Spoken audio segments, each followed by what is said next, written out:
Hi everybody, it's me again. Before I start with chapter 2, maybe we need to talk about some information in chapter 1.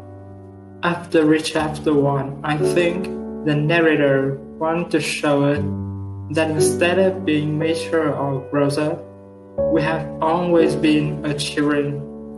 And the reason that people can't see the boa constrictor in narrator drawing is that now they don't have the eye of children, or maybe they forgot it, or what the narrator wants to tell is you all along and nobody can understand what you really think.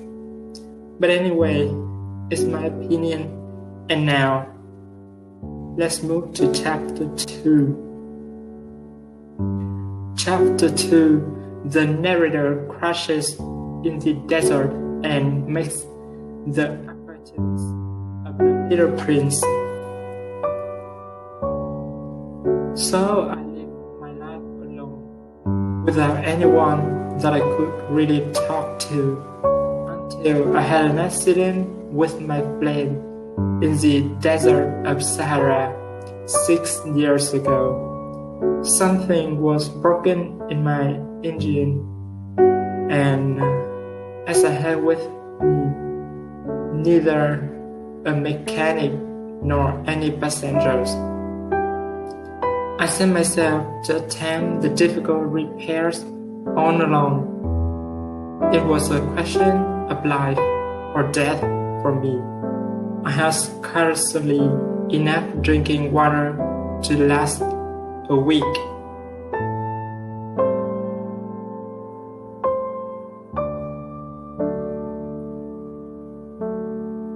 The first night, then, I went to sleep on the sand, 1,000 miles from any human habitation. I was more isolated than a shipwrecked sailor on a raft in the middle of the ocean. Thus, you can imagine my amazement at sunrise when I was awakened by an own little voice. It said, "If you please, draw me a ship." What? Draw me a ship?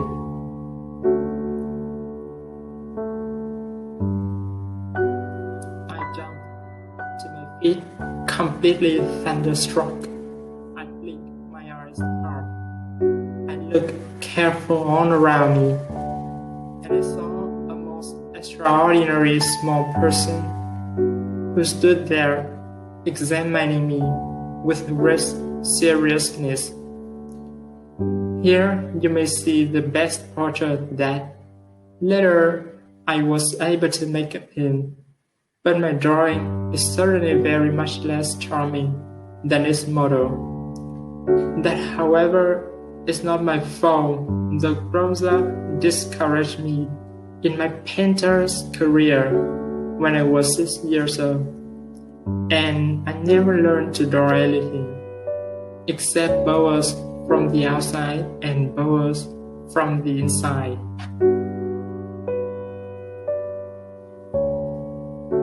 Now I started at this sudden apparition with my eyes fairly starting out of my head in astonishment. Remember, I had crashed the desert 1,000 miles from any inhabited region, and yet my little man seemed neither to be straying uncertainly among the sands, nor to be fainting from fatigue, or hunger, or thirst, or fear. Nothing about him gave any suggestion of a child lost in the middle of the desert 1,000 miles from any human habitation. When at last I was able to speak, I said to him, "But what are you doing here?" And in answer, he repeated very slowly, as if he were speaking of a matter of great consequence, "If you please, draw me a ship."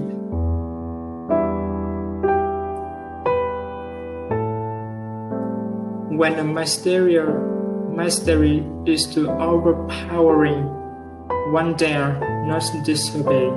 A sword, it might seem to me, 1,000 miles from any human habitation and in danger or death. I took out of my pocket a sheet of paper and my fountain pen. But then I remembered how my studies had been concentrated on geography, history, arithmetic, and grammar. And I told the little chap, a little grossly too, that I did not know how to draw. He answered me, "That doesn't matter. Draw me a ship." But I had never drawn a ship, so I drew for him one of the 2 pictures I had drawn so often. It was that of the boa constrictor from the outside, and I was astounded to hear the little fellow greet it with, No, I do not want an elephant inside a boa constrictor. A boa constrictor is a very dangerous creature, and an elephant is very cumbersome. Where I live, everything is very small. What I need is a ship. Draw me a ship. So then I made a drawing. He looked at it carefully. Then he said, "No, this ship is already very sickly. Make me another." So I made another drawing.